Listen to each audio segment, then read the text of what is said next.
자, 우리 잠언 3장 5절, 6절 두 절 말씀만 우리 같이 함께 보도록 하겠습니다. 구약성경 912페이지에 있습니다. 잠언 3장 5절, 6절입니다.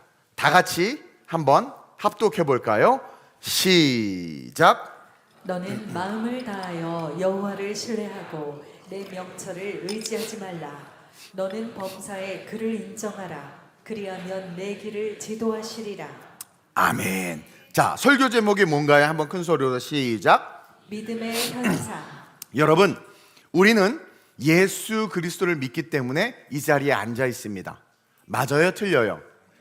예수 그리스도를 믿고 있기 때문에 그 믿음이 찐인지 아닌지는 나중이고, 어쨌든 예수님을 믿기 때문에 여러분 이 주일, 이 공휴일, 그렇죠? 이 황금 같은 시간에 저와 여러분들이 여기에 앉아 있는 거예요. 다 하나님을 믿는다고 말합니다. 그리고 그 믿음이 여러분들 스스로가 나에게 있어, 그렇게 여러분들이 믿고 그리고 신앙생활을 하고 있어요. 물론 처음에 처음 우리 교회도 처음 교회 나온 분이 계시는데, 막 신앙생활을 시작한 분들에게는 약간 다를 수 있지만 대부분 우리 모두는 믿음이 있다고 말하면서 교회를 다닙니다. 그렇죠? 믿음이 있으니까 교회를 다니지, 믿음이 없는데 교회 다녀요? 나는 믿음이 없는데 교회 다닌다. 한번 손 들어볼까요? 여기서 손 들면 잘 돌봐줘야 되죠. 그럼 한번 물어보겠습니다. 우리가 믿음이 있다고 말하는 그 믿음은 뭘까요? 믿음이 뭐예요? 믿음이 뭐야? 그래서 제가 정리해 봤어. 한 7가지로 정리할 수 있더라고요, 객관적으로. 믿음이 뭐냐라고 말할 때 우리는 그것을 추상적으로 생각하면 안 됩니다. 첫째로는 뭡니까? 시작. 하나님이 천지를 창조하신 것을 믿는 것. 우리의 믿음의 시작은 창조로부터 시작돼야 됩니다. 그래서 믿음을 갖게 하는 성경이 창세기를 이야기하는 거예요. 창조주 하나님. 여러분, 진화가 아니라 뭡니까? 창조입니다. 아멘. 우리가 나는 믿음이 있어라고 말하는데 진화론을 믿어. 그 사람은 믿음 없는 거야. 여러분, 정확하게 알아야 돼. 믿음이 없는 겁니다. 아세요? 진화론을 믿는 자는 믿음이 없는 거예요. 자, 그 다음에 둘째로 시작. 예수님이 인간의 몸으로 이 땅에 오신 것을 믿는 것. 그렇죠. 예수님이 구원자라는 그 이유보다 그분이 구원자일 수밖에 없는 그 원인, 이 땅에 성육신하신 사건에 대한 믿음이 있어야 진짜 믿음이 있는 거예요. 근데 예수님은 인간이야 그러면서 교회 다니고 나는 믿음이 있어, 그렇게 말하는 거 믿음 없는 거예요. 또 세 번째 뭡니까? 그 예수님이 십자가에서 죽으시고 부활하신 것을 믿는 것. 그렇죠. 대속과 부활을 믿는 그 믿음이 있어야 나 믿음이 있다 말하는 거예요. 그리고 또 시작. 부활하신 예수님을 나의 구세주로 고백하면 구원을 받는 것. 그렇죠. 부활하신 예수님을 나의 구주로 고백해야만 구원을 받아요. 자, 정보와 지식이 널려 있기 때문에 예수님이 계시고 창조주고 2000년 전에 죽으시고 부활하셨다는 지식만 가지고는 구원 못 받아요. 지식이 아니라 그 팩트, 사실을 내가 아멘 믿을 때 구원받는 거예요. 그러니까 그 우리가 말하는 믿음이라는 것은 그 부활하신 예수님이 나의 구세주임을 고백해야 되는 거야. 그리고 또 뭡니까? 시작. 성령 하나님이 이 땅에 오신 것을 믿는 것. 분명히 2000년 전에 오순절날 성령이 오셨습니다. 방언이 있습니다. 예언도 있습니다. 그것을 믿어야지. 방언 없어, 예언 없어, 그렇게 말하면서 예수 믿는 사람 믿음 있다 없다? 그냥 없는 거예요. 정말 없는 겁니다. 왜냐하면 성경은 한 파트, 한 부분만을 믿는 믿음을 말하지 않아요. 전체를 믿어야죠. 그리고 여섯 번째 시작. 마지막 종말의 때를 믿는 것. 예수님도 믿고 성령을 믿는데 종말의 때를 안 믿어. 그러면서 영원히 이 세상이 지속될 거야라고 믿는다? 그 믿음 없는 거예요. 또 마지막 7번째 시작. 영원한 천국과 지옥이 있음을 믿는 것. 그렇죠. 지금 시간이 없어서 많이 스킵을 하는데, 여러분, 우리가 믿는다라고 말할 때 가장 기본적인 이 7가지가 그대로 믿어져야 정말 사실 믿음이 있는 겁니다. 세세하게 더 많은 것들이 있지만, 예를 들어서 여러분, 남자와 여자만을 창조했지 하나님이. 우리 중고등부 아이들 어디 있나? 하나님이 남자와 여자만 창조했어요? 다른 성도 창조했어요? 근데 만약에 다른 성도 창조했다라고 말하고 교회 다니는 친구들이 있다면 그 친구들은 믿음이 있는 거야, 없는 거야? 없는 거예요. 우리는 분명한 선명한 기준을 가지고 살아야 돼. 교회 다녀요. 그래도 이 믿음이 있어. 아니, 그건 믿음이 아니야. 그러니까 여러분, 우리가 믿는다라고 말할 땐 성경의 말씀을 그대로 받아들이는 겁니다. 그분의 통치를 받는 하나님의 백성이 된다라는 것은 이 말씀을 그대로 액셉트하는 거란 말이에요. 그래서 우리의 믿음은 통전적이어야 해요. 모든 것을 전체적으로 아우르면서 다 받아들일 수 있어야 돼. 근데 제3의 성이 있다고 교회 안에서 말하고 있는 자들 믿음이 없는 거예요. 여튼 크게 봐서 우리는 이 7가지 내용에 대한 것을 믿을 때 믿음이 있다고 말하는 거예요. 혹시 이 중에서 걸리는 게 있으세요? 아, 여기서 난 이거 좀 아닌 것 같은데 라고 말한다면 믿음이 없는 거예요. 정확하게 말하면 믿음이 온전하지 않은 겁니다. 따라서 어떻게 믿음이 돼야 돼요? 온전한 믿음이 되기 위해서 더 말씀을 사모하고 말씀 안으로 들어가야 되는 거예요. 자, 그렇다면 이제 믿음이 있으세요? 자, 이 7가지에 대해서 거부하는 마음이 있어요? 다 믿으세요? 아멘? 좋습니다. 좋아요. 이 7가지 내용에 대한 믿음을 가졌다는 것은 신앙이 있다라는 거예요. 즉, 자기의 삶의 주인이 예수 그리스도임을 분명히 인정하는 삶을 사는 분들이라는 겁니다. 여러분들이 그런 분들이에요. 그래야 정상이에요. 그럼 이제 그런 믿음이 있는 이 7가지 기둥에 대한 믿음을 갖고 있는 그 믿음을 가진 여러분들의 삶 어떠해야 될 것 같아? 자, 믿음을 갖고 있어? 그리고 그 믿음이 증명돼서 맞아, 저 7가지 내가 다 믿어. 그럼 그것을 믿는 자의 삶은 어떠해야 될까요, 여러분들? 오늘 성경에 정확하게 기록하고 있어요. 여러분들이 진짜 믿음을 갖고 있다면 오늘 기록된 말씀이 여러분들의 삶에 보여져야 돼요. 한번 잠언 5장 6절을 다시 한번 읽어볼까요? 시작. 너는 마음을 다하여 여호와를 신뢰하고 내 명철을 의지하지 말라. 너는 범사에 그를 인정하라. 그리하면 내 길을 지도하시리라. 즉, 정말 믿음이 있다면 그 삶은 삶의 다음과 같은 모습이 보여져야 돼요. 첫째로는 뭐예요? 여호와를 신뢰해. 너는 마음을 다하고 여호와를 신뢰하고. 자, 여호와를 신뢰한다는 게 뭡니까? 진짜 믿음이 있으면 여호와를 신뢰할 수밖에 없어요. 다시 말하면 믿음의 본질은 여호와를 신뢰하는 거예요. 그래서 여러분들 정말 믿음이 있다면 그 믿음의 본질, 여호와를 신뢰하는 마음이 삶에 있어야 돼요. 드러나야 돼요. 그리고 동시에 진짜 믿음이 있다면 자기의 명철을 의지하지 않아야 돼. 즉, 자기의 생각과 판단을 말씀 앞에서 내려놓을 수 있어야 돼요. 맡길 수 있어야 돼요. 그래서 바울이 뭐예요? 자기의 모든 지식을, 대단합니다. 헬라 지식과 히브리 지식과 언어들과 그 모든 율법의 지식들을 배설물처럼 여겼어. 왜? 이게 진짜 믿음이에요. 저도요, 상담학 1급 자격증까지 따냐고 엄청 고생했지만 다 내려놨어. 그게 의미가 없는 거예요, 복음 앞에서는.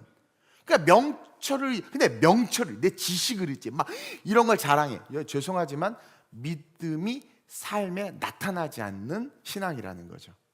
그리고 마지막으로 뭡니까? 범사에 인정하면서 지도를 받으려고 하는 마음이 있어요.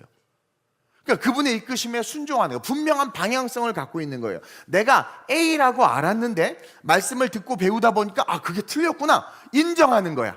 그리고 그분께서 가르치는 방향이 이쪽이다 그러면 그 길로 걸어가는 거야. 이게 안 되면 뭡니까? 믿음이 없는 거예요. 그러니까 저는 여러분들에게 리얼의 믿음을 이야기하고 있는 겁니다. 리얼의 믿음. 여러분 어때요? 상황과 환경이 어떠하든 여러분 하나님 정말 신뢰합니까? 상황과 환경이 어떠하든 상관없이 하나님을 신뢰해요? 바울과 실라처럼 감옥에서도, 다시 말하면 처절한 절망 속에서도 하나님을 신뢰하시기 때문에 찬송하십니까? 찬송하세요? 여러분, 많이 배우고 많이 알지만 성경의 말씀과 성령의 인도하심에 자기의 모든 지식과 노력과 수고를 내려놓고 하나님이, 성령님이 인도하는 대로 여러분 따라갈 수 있어요? 그럴 수 있어요? 저는 지금 광고 몇 개를 까먹은 게 지금 생각이 났어. 그러나 어떻게 해요? 그냥 인정하는 거야. 내가 멍청하다라는 걸 인정하고 지금 그냥 걸어가는 거예요. 여러분, 내 계획과 다른 길로 하나님이 인도하셔도 여러분 순종하면서 따라갈 수 있냔 말이에요. 정말 저는 미국에 넘어가서 살고 싶었고, 오라클 RDB 회사에서, 오라클사에서 젊을 때 저를 스카웃은 거의 반 스카웃이죠, 추천과 함께 갈 수 있는 길이 있었음에도 불구하고 나의 길을 가라라는 그 성령의 음성에 씨름하다가 순종했다니까요. 어쨌든 씨름한 것 때문에 요즘 좀 창피한데 씨름하다가 순종했단 말이에요. 여러분 그럴 수 있냔 말이에요. 내 계획과 다른 길로 하나님이 인도하셔도 정말 순종하면서 따라갈 수 있는가? 우리는 너무나 나는 믿습니다, 믿음이 있다고 말하는데 너무나 피상적인 것 같아요, 오늘날 이 시대가. 그러니까 한국교회가 힘을 잃고 우리조차도 힘을 잃어버리는 것 같아. 너나 할 것 없이 오늘날 믿음이 있다고 말하는데 여러분 정말 믿음이 있으면 나타날 수밖에 없는 세 가지 현상이 있어요. 정말 아까 말한 그 7가지 기둥에 대한 것들이 정말 믿어지고 진짜 내가 믿음이 있다면 오늘 잠언 말씀처럼 여호와를 신뢰해. 그리고 내 명철을 의지하지 않아. 하나님의 말씀에는 그저 모든 걸 내려놓고 말씀을 쫓아가. 그리고 내가 막 가려고 해도 범사의 하나님을 인정하기 때문에 그분이 나에게를 인도하면 또 따라서 순종해.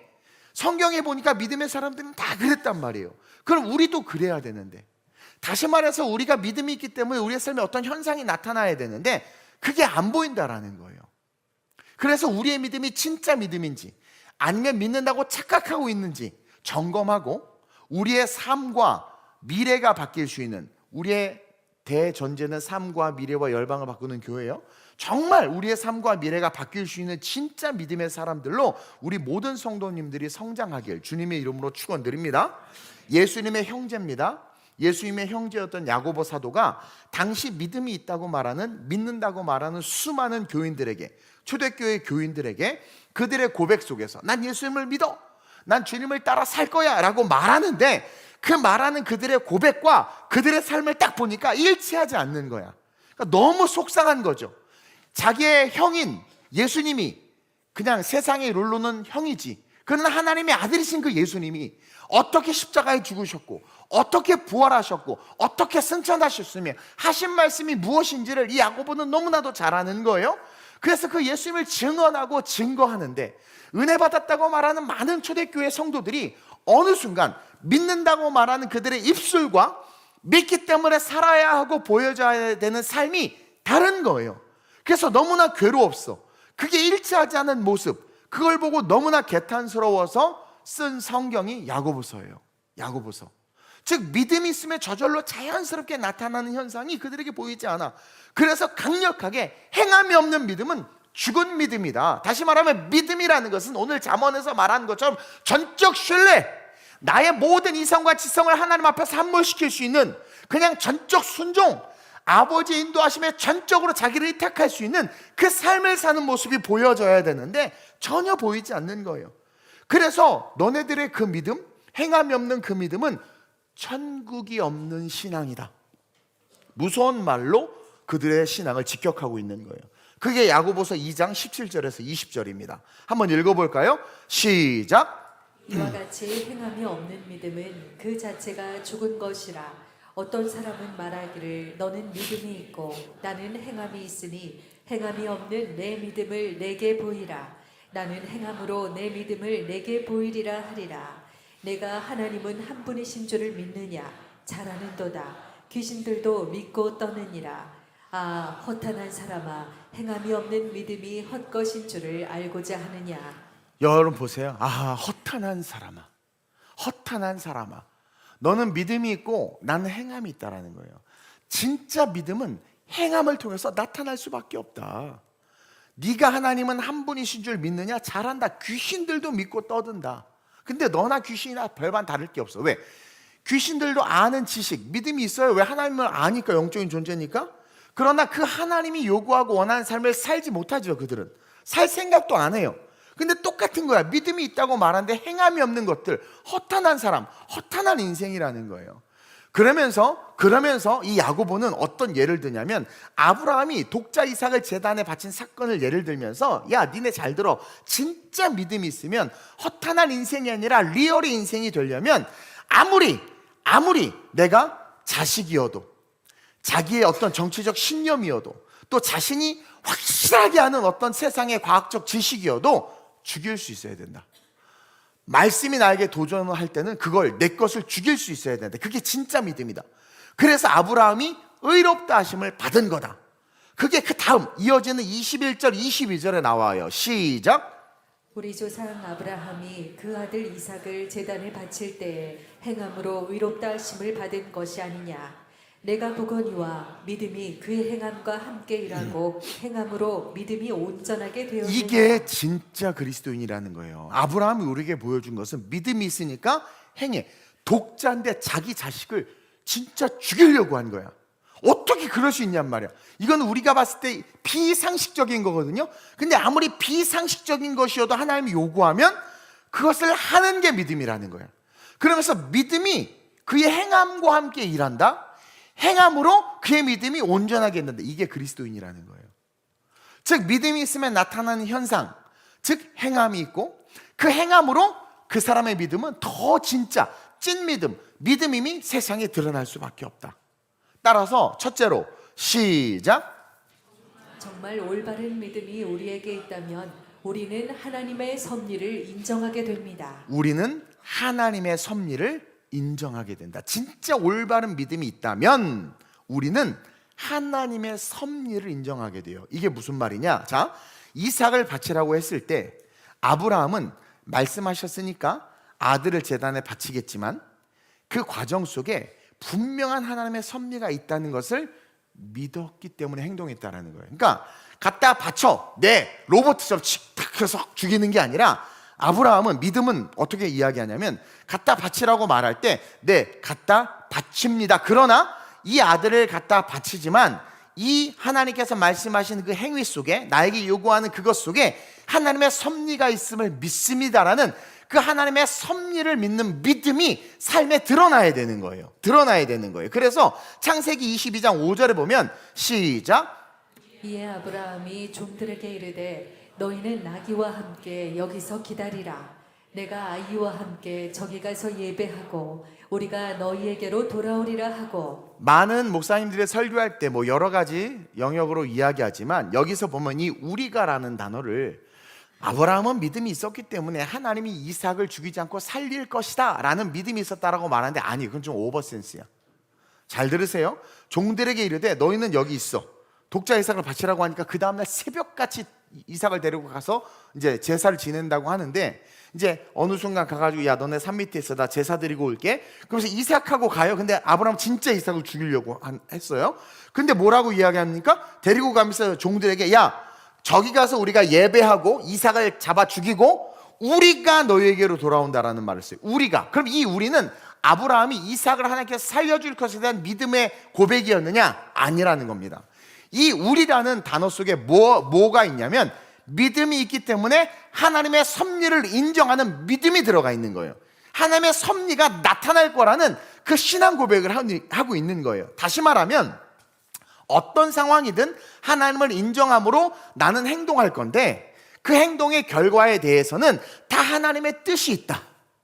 그 믿음이 있기 때문에 나는 흔들리지 않고 하나님의 말씀에 그냥 순종할 거야.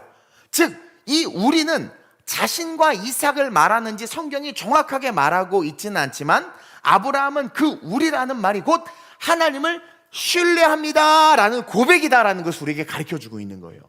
설사 이 독자 이삭을 죽일지라도 하나님은 당신께서 나를 통해서, 내 씨를 통해서 하늘의 뭇별과 같이 자손들이 많게 할 것이다 라는 그 믿음을 잃어버리지 않는 거야.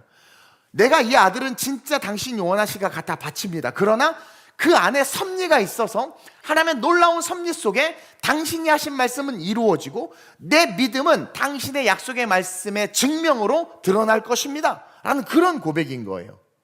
그래서 어떤 흔들림 없이 그냥 갖다 바칠 수 있었던 거예요. 창세기 45장 5절을 한번 볼까요? 시작.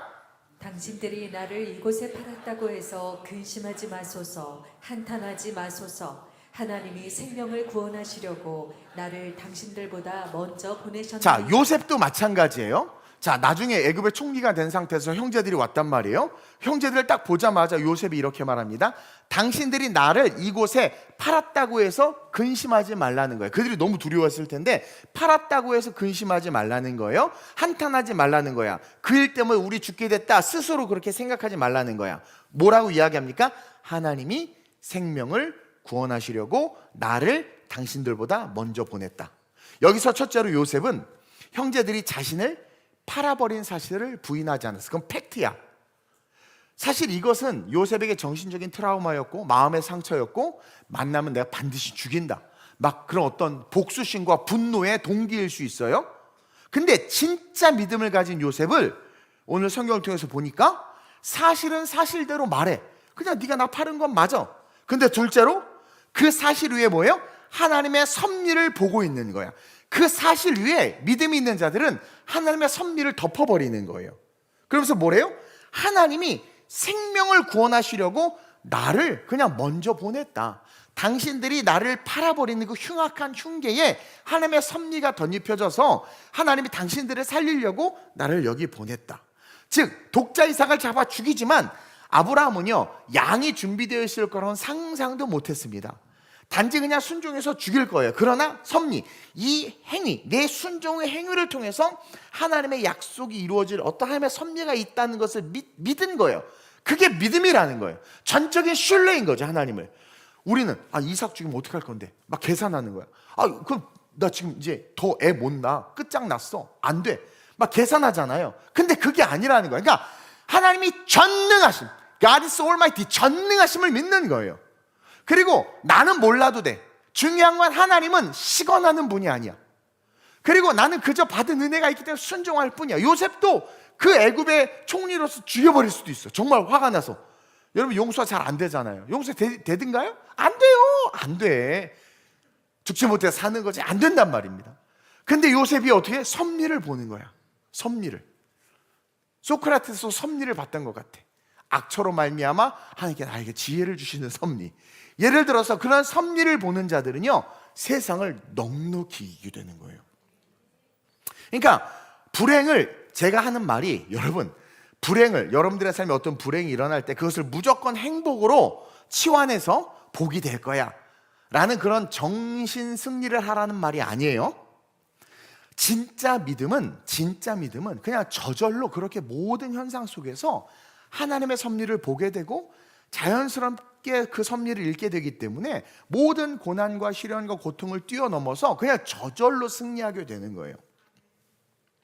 저 역시 수많은 오해를 받고 제 본심을 아무도 알지 못한 채 많은 사람들이 판단했어요. 근데 하나님의 섭리를 알게 그냥 묵묵히 계속 걸어가고 있는 거예요. 묵묵히 계속 걸어가고 있는 거예요. 저는 어제 그 금요일 날 우리 광고 때 사진 좀 넣으라고 했더니 PPT 없어가지고 내가 그냥 지나갔는데, 캠프 때 금요일 날 엄청난 부담감에 시달렸어요. 우리 그 총책임 목사님이, 이동훈 목사님 우리 교회단의 미래고 이들을 살릴 수 있는 유일한 소망이고 뭐 그날 뒤집어 주셔야 되고 막, 그래서 나는 너무 심적 부담이 너무 큰 거예요. 그래가지고 그날 이제 단위에 섰는데, 이제 그 오살리 기도원이 강단하고 회중하고 안에 이 정도의 길이의 갭이 있어. 그러니까 설교할 때 너무 힘들어요. 그래서 충만 간사님이 이런저런 얘기하다가 애들을 그냥 앞에 앉히자, 찬양할 때 뛰어나오니까. 근데 또 본부에서 연락이 왔어. 예배 직전에. 왜? 너무 차가우니까 치질 걸린다, 못 앉아있는다 1시간 동안. 회중으로 보내. 그러니까 내가 그것도 또 동의가 돼. 그래서 막 찬양이 끝나고 이제 올라와서 막 기도를 하는데 이건 아닌 것 같아. 그래서 들어갈 사람 들어가고 거기는 앉지 말고 여기 앉으라고, 올라올 사람. 아무 생각 없이 그렇게 했는데 애들이 다 올라와서 막 뒤에까지 다 앉는 거예요. 내 엉덩이를 보잖아. 막 뒤에 앉아있잖아. 순간 당황이 되는 순간, 그때 멘붕이 온 거예요. 그리고 또 한 가지는 뭐냐면, 이 오살리가 시스템이 너무 잘 돼 있는데 가운데 스크린에서 제가 준비한 PPT나 자막이 뜬단 말이에요. 근데 이게 모니터에 안 떠. 그러니까 애들이 여기 앉아있는 애들 하나도 글을 못 읽고 말씀을 못 보는 거야. 그래서 내가 같이 자꾸 뒤를 봤잖아요. 그래서 나 여기 탈모가 영상에 다 찍혔더라고. 그러니까 이 힘들어. 그리고 앞만 보면서 설교하면 어떻게 뒤에 있는데 계속 막 뱅글뱅글 돌아야 돼.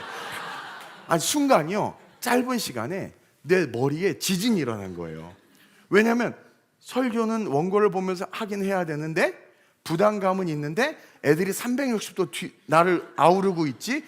어떻게 해야 되지? 말려버린 거예요 내가. 그래서 죽을 썼어요 설교를. 난 그래서 집회가 끝나고 도망 왔어. 너무 창피해서 죽을 것 같아서. 나 그래서 또 이게 우리 철야 나갔다고 생각하니까 교회 오기가 너무 싫은 거야. 설교를 너무 못해가지고 나는 진짜 너무 죽고 싶었어요. 진짜 거짓말 안 하고. 와, 그래가지고 너무 힘들었어. 근데 감사한 게 뭐야? 설교한 사람은 자기가 알아. 나는 내가 준비한 거에 10분의 1도 못했어 사실. 너무 이게 이게 너무 부담감과 여러 가지로 막 그 그림은 잘 나왔더라고. 막 되게 예쁘게 막 사진. 그래서 이거 그림 한 장이 무슨 의미가 있나? 아 정말이에요. 그래서 막 못 보겠는 거야. 근데 우리 중고등부 애들 막 엄지척척하는데 난 창피해서 죽으려고 그러고 얘는 도대체 왜 엄지를 척하는 거지? 막 그러고 막 그 나를 막 기대주로 봤던 우리 목사님 딱 했을 때 나 얼굴을 피하고. 그래서요 집회 끝나고 다 까먹고 막 그래 도망왔어요. 진짜 도망왔어요. 다행히 강사 사례비를 미리 줘가지고 그나마 챙겨서 왔지. 안 줬어. 끝나고 했으면 나 안 받고 올 생각이었어. 와 정말. 근데 놀라운 게 뭐냐면 어쨌든 순종했잖아. 내가 느끼는 마음은 그런데 하나님의 섭리가 뭐냐면 거기서 또 은혜 받게 하셨더라고. 그러니까 본인은 나는 엉망이야. 나는 정말 죄인 중에 괴수인데 하나님이 그런 나를 쓰시는 게 섭리라는 거예요. 섭리. 요한복음 9장 2절에서 3절 한번 볼까요? 시작.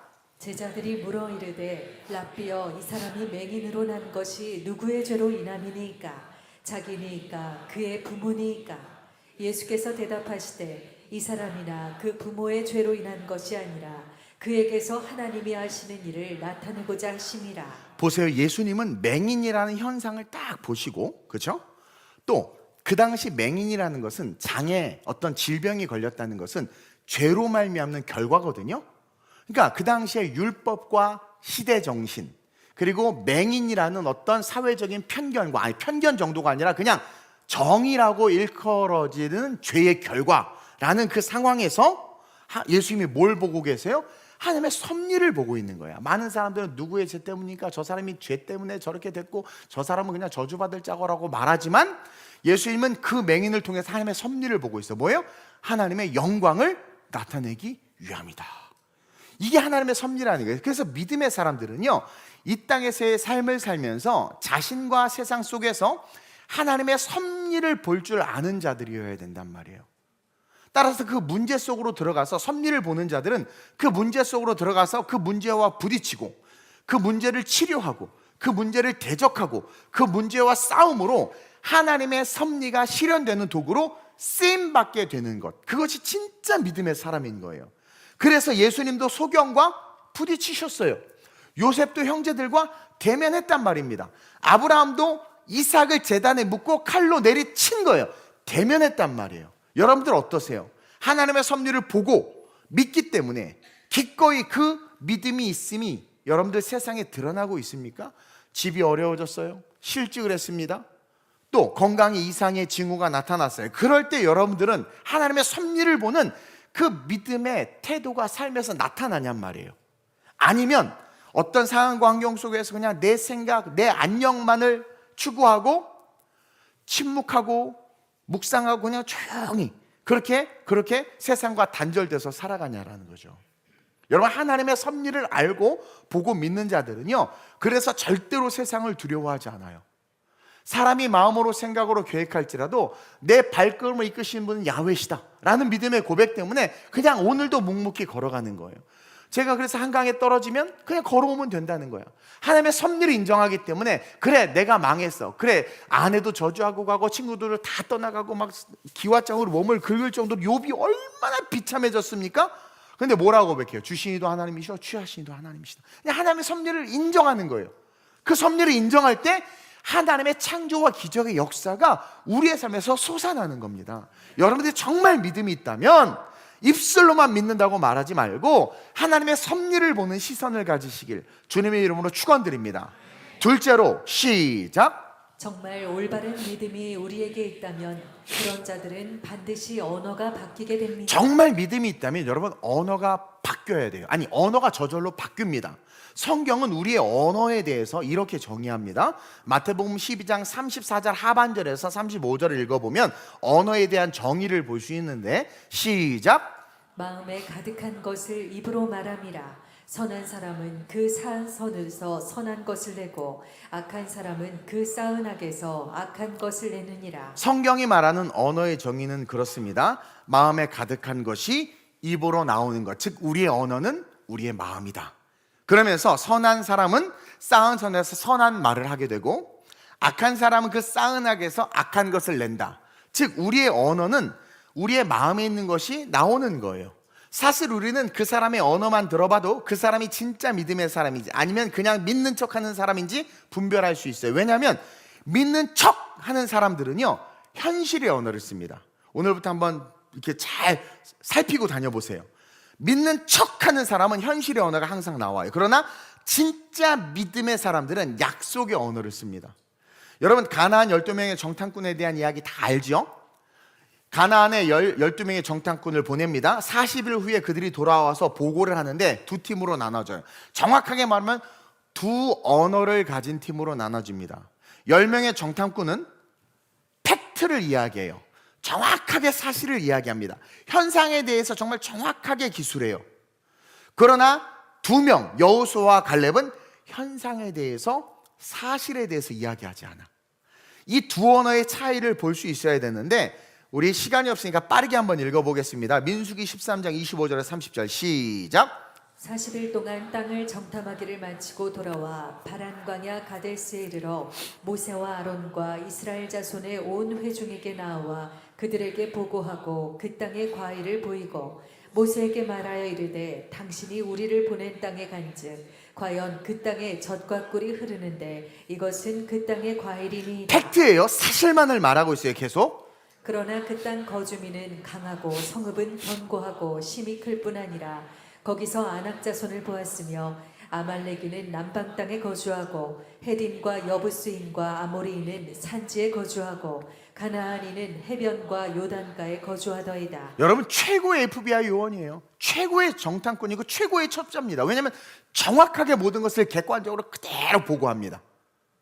자, 그 10명의 보고가 딱 끝나자마자 갈렙과 여호수아가 이제 보고하는데, 갈렙이 그 다음 시작. 갈렙이 모세 앞에서 백성을 조용하게 하고 이르되 우리가 곧 올라가서 그 땅을 취하자 능히 이기리라 하나. 이들은 사실이나 팩트를 말하지 않아요. 10명의 정탐꾼들은 그냥 드라이하게 객관적으로 정확하게 사실을 이야기합니다. 즉 현실의 언어를 써요. 감염병이 쇄도하니까 이렇게 하고 이렇게 되니까 이런 사태가 벌어지고 있으니까 지금 올림픽을 볼 수가 없어. 동계올림픽 열린 거를 알 수가 없어. 와, 방송 3사가 쫄딱 망했는지 JTBC가 독점을 했는지 모르겠지만 그 상황들을 막 이야기해. 환율에 대한 이야기 막 이야기를 해. 그러면서 그렇게 해서 이렇게 되고 그냥 어떻게 막 이야기를 해. 현실의 언어를 써요. 근데 갈렙의 보고는 현실의 언어가 전혀 없어요. 100% 약속의 언어를 쓰고 있습니다. 뭐라고 말하냐면 야, 다 필요 없어. 현실, 사실 다 필요 없어. 올라가서 취하자. 능히 이긴다. 이게 진짜 믿음을 가진 자들에게 나타나는 현상이라는 거예요. 즉 현실이 아니라 진짜 믿음을 가진 사람들은 현실 속에서 항상 약속을 바라보고 현실과 현상과 상관없이 약속을 말하고 약속을 향해 걸어간다는 거예요. 이게 진짜 믿음의 사람이라는 거예요. 그리고 시간이 흐르면서 현실의 언어를 쓰는 자들은 어떤 삶으로 귀결되느냐? 현실의 언어를 계속 쓰는 자들은 점점 언어가 격해집니다. 그리고 왜? 현상을 자꾸 얘기하다 보니까 그 현상에서 오는 두려움, 현상에서 오는 불안. 왜냐하면 경기가 어렵고 환율은 내려가지 않고 뭐 금은 뭐 계속 오르고 뭐 여러 가지 그 현실, 사실을 얘기하는데 그 사실이 계속해서 내 심령과 정신을 압박하는 거예요. 그러다 보니까 언어가 격해지고 욕을 하게 되고 세상에서 막 판단하게 된단 말이에요. 그러면서 그 정보 속에서 잘못된 선택들을 해. 그리고 결국 스스로를 낮추고 스스로를 자조하면서 그냥 그런 언어가 돼버리는 거예요. 근데 약속의 언어를 쓰던 여호수아와 갈렙은요, 보다 더 강력한 언어, 창조의 언어, 확신의 언어, 신앙 고백의 언어로 언어가 성장하는 것을 성경은 기록하고 있어요. 민수기 13장 33절인데 그 다음 절이죠. 시작. 거기서 네피림 후손인 아낙 자손의 거인들을 보았나니 우리는 스스로 보기에도 메뚜기 같으니 그들이 보기에도 그와 같았을 것이니. 여러분, 현실과 현상은 공중것에 잡은 사탄과 어둠의 권세가 주관하는 세상입니다. 그 현실, 현상을 자꾸 말하고 그것에 주목하다 보면 그렇게 말하는 그 언어, 그 말을 하는 자들은 스스로 메뚜기같이 여겨지게 돼요. 희망이 없어지고요, 자존감이 낮아지고요, 세상 살기가 싫어지고요, 자꾸 남과 비교하게 되는 거야. 자꾸 인스타 보는 애들 그냥 봤을 뿐인데 우울해져. 봤을 뿐인데 우울해진단 말이에요. 그게 세상의 언어, 팩트의 언어를 쓰는 자들이에요. 근데 여호수아와 갈렙은 어떻게 됩니까? 그 다음 절 14장 9절 시작. 다만 여호와를 거역하지는 말라. 또 또 그 땅 백성을 두려워하지 말라. 그들은 우리의 먹이라. 그들의 보호자는 그들에게서 떠났고 여호와는 우리와 함께 하시느니라. 그들을 두려워하지 말라 하나. 자, 현실, 현상, 팩트랑 전혀 상관없어요. 뭐래요? 그들은 우리의 먹이라.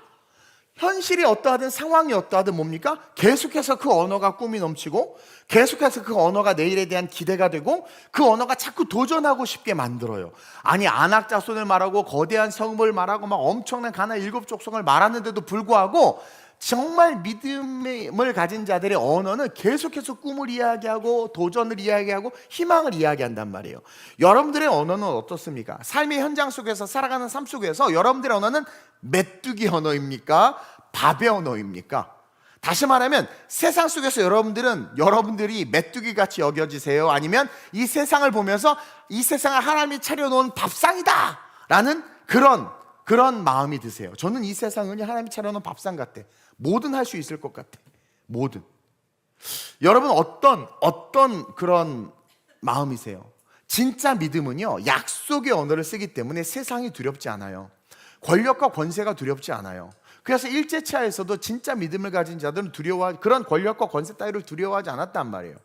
보이지 않고 들리지 않은 암울한 현실 속에서도요, 진짜 믿음의 언어를 가진 자들은 찬송을 부르고 기대하고 소망하면서 꿈을 꾸는 거예요. 그래서 바울이 고백하기를 빌립보서 4장 13절에 내게 능력 주시는 자 안에서 내가 모든 것을 할 수 있다. 그리고 그는 감옥에 갇혀서도 여호와를 찬양했잖아요. 여러분, 어떻게 감옥에서 억울하게 잡혔는데 찬송할 수 있어요?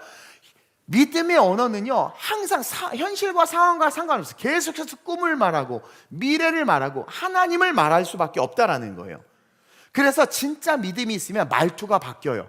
죽겠다, 힘들다, 이거는 뭐예요? 메뚜기 언어야. 그 믿음이 삶의 현상으로 나타나지 않아. 정확히 말하면 믿음이 온전하지 않은 거죠. 그러나 믿음이 온전한 자들은 항상 할렐루야, 막 기대가 넘치는 거야. 해보자, 가보자, 막 자꾸 그러는 거예요.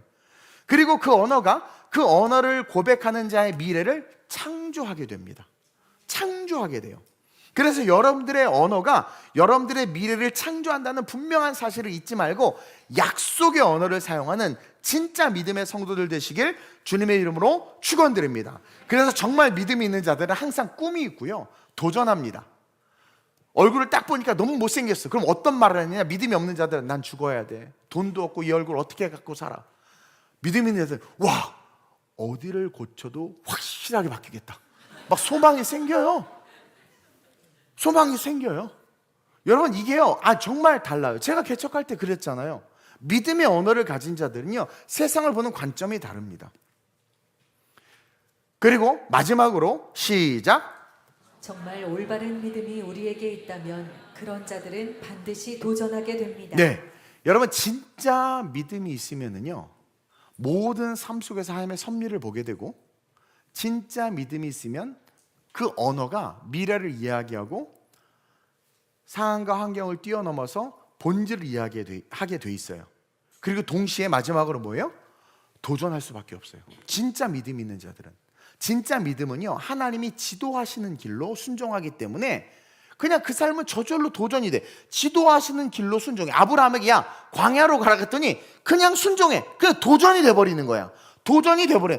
눈에 막 침을 뱉어서 막 해서 막 눈에 야, 너 실로암으로 가라. 아니, 지금 장님도 서러워 죽겠는데 거기다가 침에서 진릭에서 진액을 붙였어. 얼마나 꼴불견이고 사람들이 놀리기 좋겠어. 근데도 불구하고 실로암으로 가.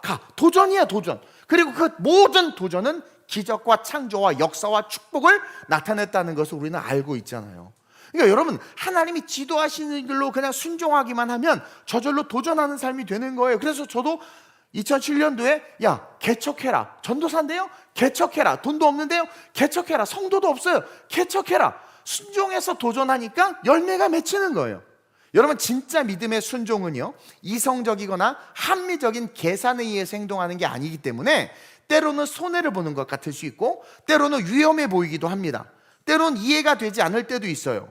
아니, 그 기도 좀 문 닫고 하면 어때? 근데 꼭 문 열고 해가지고 사자굴에 들어가는 거야. 아니, 좀 왕한테 굽신굽신 되면 어때? 좀 고개 좀 숙이면 어때? 그거 안 해가지고 막 풀무불에 들어가는 거예요. 그러니까 믿음의 순종은 이성적이거나 계산해보면 이건 말도 안 돼. 근데 그렇게 그 믿음 때문에 하는 행동을 엄청난 손해를 볼 수도 있어. 사자굴에 들어가기도 하고 가족을 떠나서 광야에서 죽을 수도 있어. 왜 그 일을 왜 해? 정말 이해가 되지 않아요. 근데 그렇게 순종하면서 도전하는 이유가 뭐냐? 그들의 믿음이 진짜니까. 그래서 진짜 믿음을 가진 자들은요, 도전해요. 여러분, 가룟 유다가 진짜 믿음이 있었다면 예수님이 죽어야 한다는 복음 앞에서 계산하지 않았을 거야. 진짜 믿음이 있었다면. 근데 가룟 유다의 믿음은 계산하는 믿음, 즉 이성적이고 합리적인 믿음이었기 때문에 중요합니다. 이성적이고 합리적인 믿음은 하나님이 기뻐하는 믿음이 아닙니다. 이성적이고 합리적인 믿음은 어떤 믿음이냐면 가룟 유다의 믿음이에요. 그 믿음이었기 때문에 그의 인생의 역사와 기적을 1도 경험하지 못했어, 가룟 유다는. 그리고 예수님을 3년 동안 따라다녔는데 이성적이고 합리적인 믿음이었기 때문에, 아니 예수님을 따라하니까 믿음이 있었다고 봐야죠. 근데 그 믿음이 예수님이 원하는 결이 다른 믿음이었어요. 예수님이 원하는 믿음이 아니라 이성적이고 합리적인 믿음이었단 말이에요. 계산하는 믿음이었단 말이에요. 그러다 보니까 영적인 예수님 말씀을 1도 이해하지도 못했고 깨닫지도 못했던 거예요. 그래서 이성적인 믿음, 세속적인 믿음, 정치적인 믿음을 가진 자들은요, 설교가 안 들립니다. 이해를 못합니다. 자, 마리아의 향유옥합 사건에서 가룟 유다가 뭐라고 말합니까? 야, 그거 왜 낭비해? 300데나리온에 팔아서 가난한 자들에게 나눠주면 좋았을 것을. 여러분, 이 300데나리온에 팔아서 엄청난 계산이죠. 이성적이고 합리적인 믿음이에요. 왜? 나눠준다, 복지. 이게 공산주의 사상이거든요. 사실은 이렇게 공평하게 나눠주면 얼마나 좋냐. 이 가룟 유다의 그 계산하는 신앙, 이성적인 신앙, 합리주의적인 신앙은 인본주의 신앙을 넘어 공산주의 사상으로 확장되는 거예요. 이게 마귀의 사상이에요. 가룟 유다를 잡고 있던 마귀의 사상입니다. 그러니까 마리아의 향유옥합에 대해서 영적으로 그 설교를 1도 듣지도 깨닫지도 못한 거예요. 즉 계산기를 두드려보고 움직이는 믿음,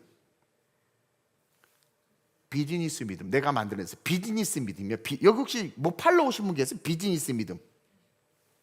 가룟 유다는 예수님과 비즈니스 신앙생활을 하는 거예요. 비즈니스 신앙생활. 계산이 안 나와도 가는 게 진짜 믿음을 가진 자들에게 나타나는 현상인데, 유다는 계속 계산했어. 그리고 결국 어떻게 됐어요? 이거 안 되겠다. 은 30전이라도 예수 팔아야 되겠다. 계산하는 신앙은 결국 자기의 이익을 위해서 떠납니다. 예수를 팔아버립니다. 누가복음 5장 3절에서 6절에 나오는 것처럼. 시작. 예수께서 한 배에 오르시니 그 배는 시몬의 배라. 육지에서 조금 떼기를 청하시고 앉으사 배에서 무리를 가르치시더니 말씀을 마치시고 시몬에게 이르시되 깊은 데로 가서 그물을 내려 고기를 잡으라. 시몬이 대답하여 이르되 선생님, 우리들이 밤이 새도록 수고하였으되 잡은 것이 없지만은 말씀에 의지하여 내가 그물을 내리리이다 하고. 보세요. 계산하는 신앙은 비즈니스 신앙이고 가짜 신앙이라고 그랬어요. 근데 진짜 신앙은 계산기를 두드려봐도 답이 안 나와. 근데도 가는 게 진짜 신앙이에요. 오늘 베드로의 모습이 그런 거죠. 여러분, 베드로는 전문가입니다. 업으로 잔뼈가 굵은 베테랑이에요. 근데 그런 그가 지금 비전문가인, 전혀 전공이 다른 목수가 하는 이야기를, 다시 말하면 비상식적인 이야기, 베드로의 입장에서는 비상식적인 이야기입니다. 그물을 어떻게 깊은 데다 던집니까? 여러분, 낮은 데 던져야지. 비상식적인 이야기인데 지금 순종하고 있어요. 예수님은 의도적으로 비상식적인 이야기를 그에게 던졌단 말이에요.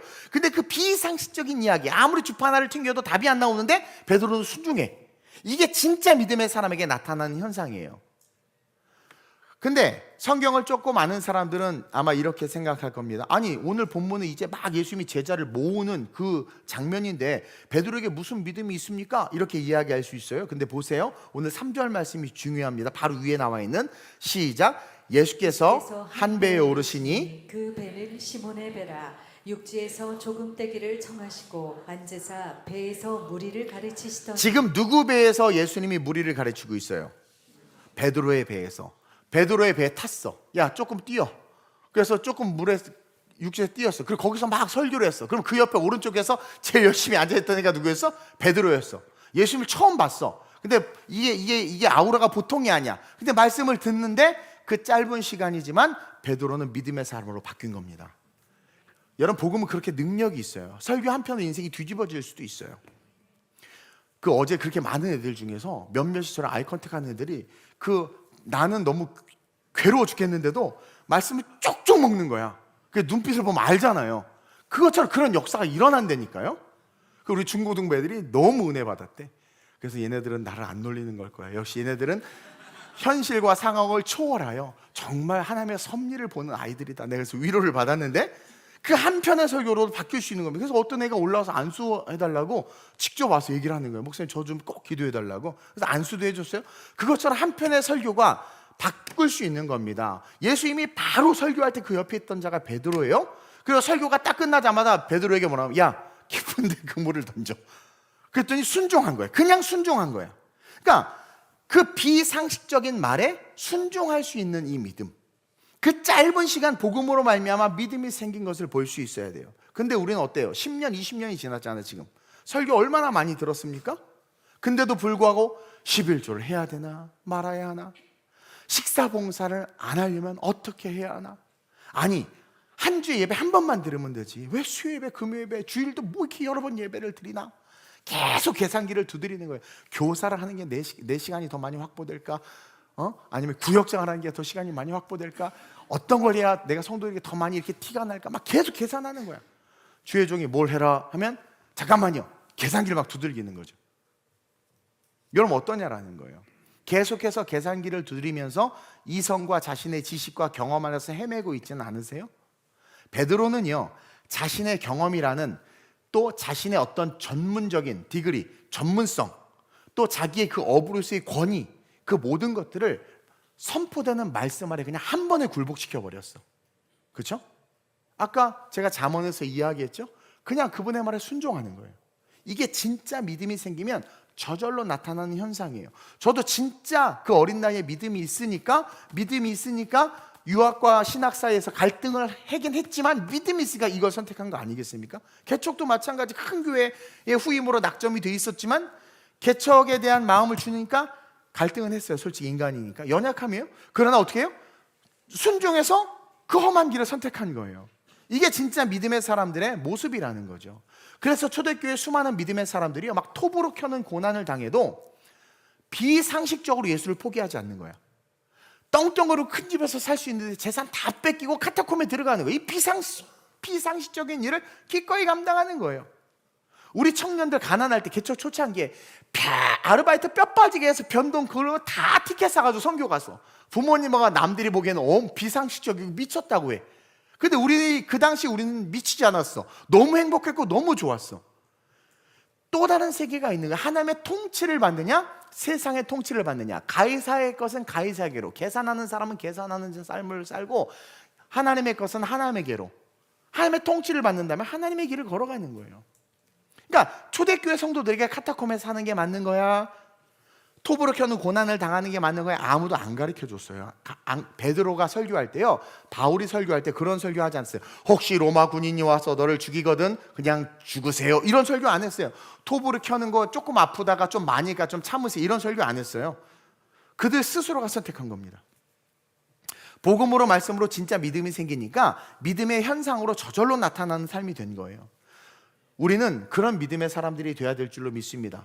왜냐하면 지금 정말 마지막 때 말세의 지말입니다. 정말 말세의 지말이에요.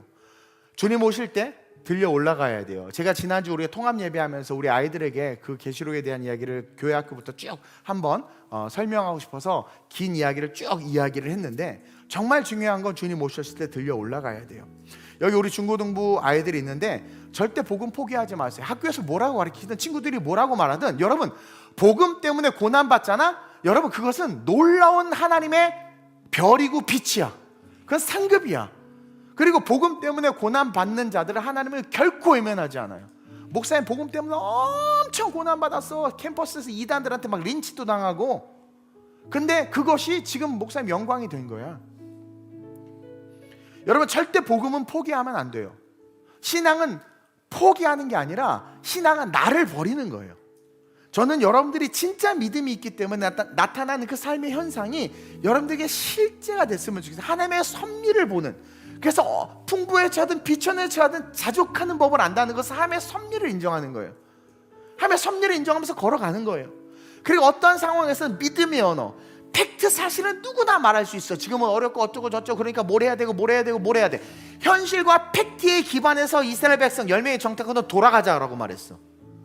그게 맞아. 이성적이야. 합리적이야. 근데 진짜 믿음이 있기 때문에 고백했던 갈렙의 언어는 뭡니까? 야, 가서 그들을 취하자. 팩트는 팩트인데 팩트 위에 하나님의 섭리를 바라보니까 믿음의 언어가 나오는 거예요. 우리 다음 세대 학교 세우자. 오디앙 유럽 선교할 때 다 손가락질했어요. 이탈리아 교회 개척한다고 할 때 다 손가락질했어요. 근데 이렇게 멋진 중창팀이 세워졌잖아. 교회가 세워졌잖아요. 제가 예수 그리스도의 이름으로 말하자면 단 하나도, 필리핀부터 시작해서 이탈리아까지 제 뜻대로 한 적 하나도 없습니다. 제 계획대로 한 적 하나도 없어요. 우리 윤지한 전사님에게 마지막으로 오더를 내렸는데 윤지한 선생님이 선택을 했어. 그래서 무슨 지역으로 갔어요. 근데 상관없어. 하나님이 주신, 제가 뉴욕을 좋아해서가 아니라 하나님이 주신 땅은 뉴욕이었어요. 반드시 뉴욕에 하나님께서 일하실 거예요. 왜냐하면 사람 의지하지 않아요. 섭리를 보는 거예요. 섭리. 그래서 믿음의 언어를 고백하는 거예요. 물질에 끌려다니지 않아요. 하나님의 뜻에 끌려다니는 자들이 되어야 된다는 거죠. 저는요, 믿음이 있다고 말하면서 그냥 현실을 탓하고 현실에 주저앉는 성도들을 볼 때마다 가슴이 아픕니다. 믿음이 있기 때문에 나타나는 이 세 가지 현상, 이것이 자연스럽게 여러분들에게 나타나야 돼요. 이것을 위해서 여러분들 기도해야 됩니다.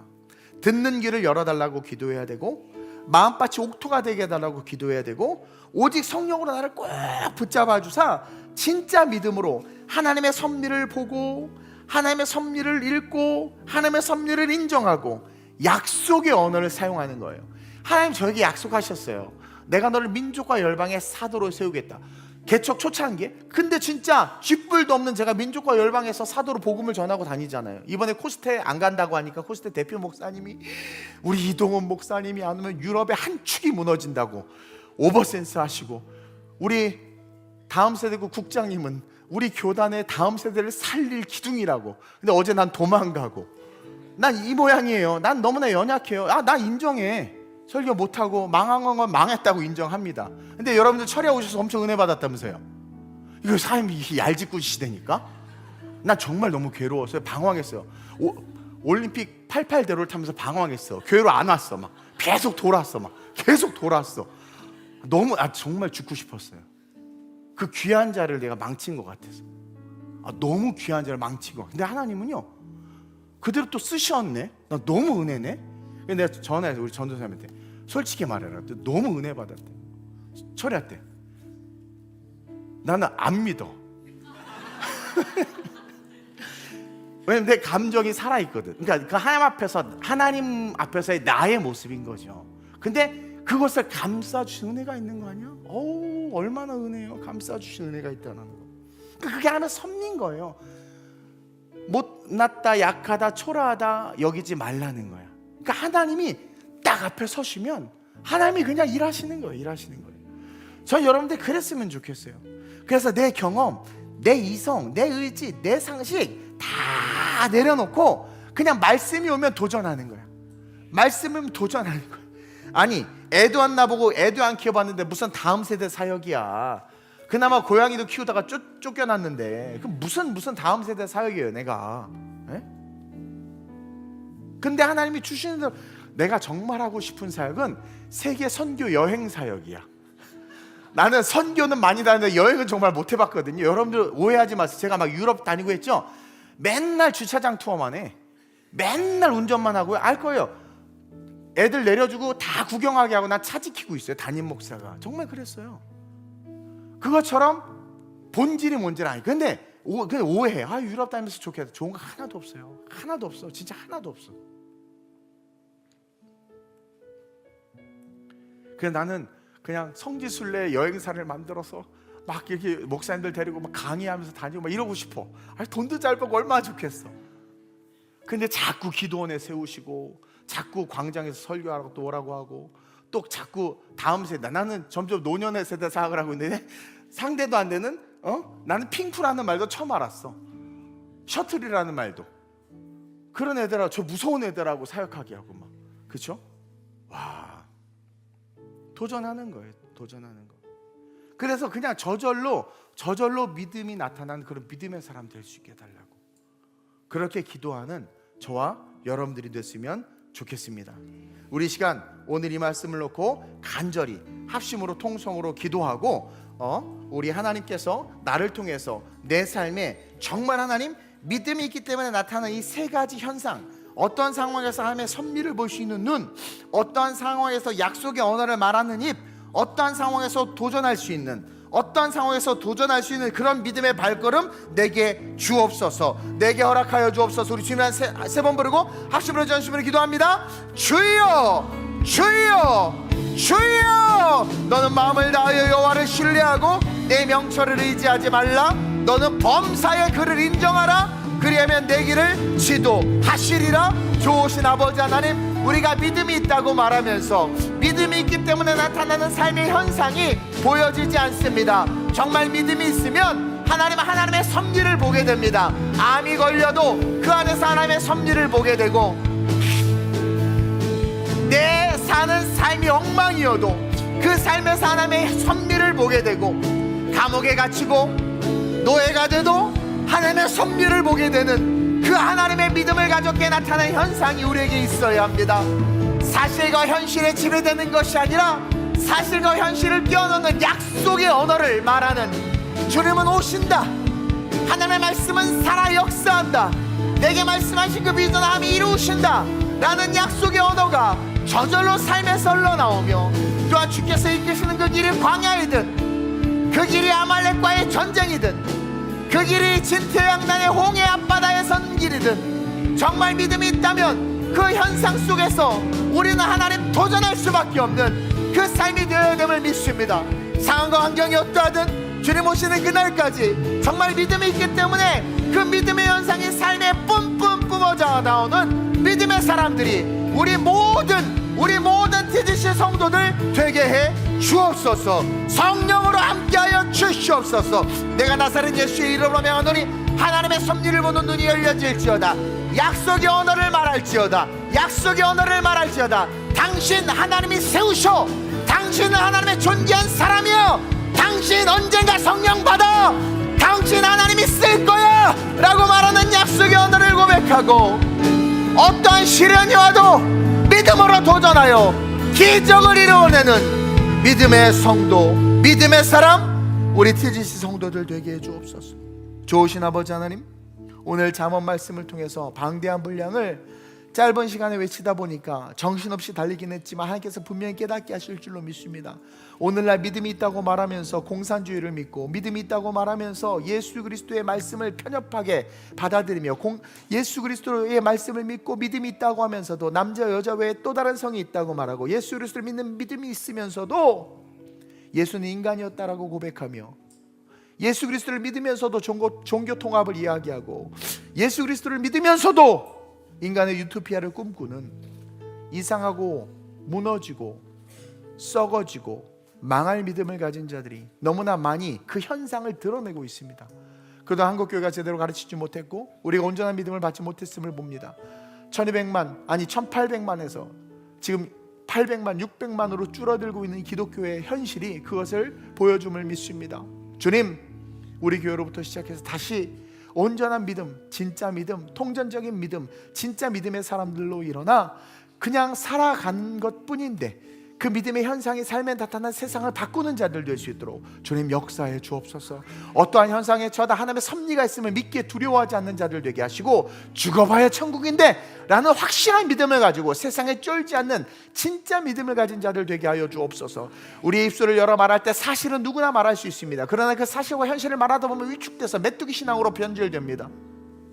사실과 현실 위에 하나님의 섭리를 바라보고 약속의 언어를 말하는, 믿음의 언어를 말하는 자들 되게 하사 세상을 바보로 여길 수 있는 존귀한 자들 되게 하여 주옵시고, 주께서 이끄실 때 모세는 80에 세상에 60만을 이끄는 그 엄청난 일을 맡겼음에도 그 도전에 응했습니다. 아브라함은 광야로 가서 죽으라는 말과 별반 다를 바 없는 말인데 그 말에 응했습니다. 우리에게 말씀하신 그 도전에 응하는 진짜 믿음 되게 하사 썩어져가는 세상을 밝힐 수 있는 우리 TGC 모든 성도들 되게 해 주옵소서. 반드시 하나님께서 그렇게 해 주실 줄 믿사오며 좋으신 예수님의 이름으로 축복하며 기도드립니다. 아멘.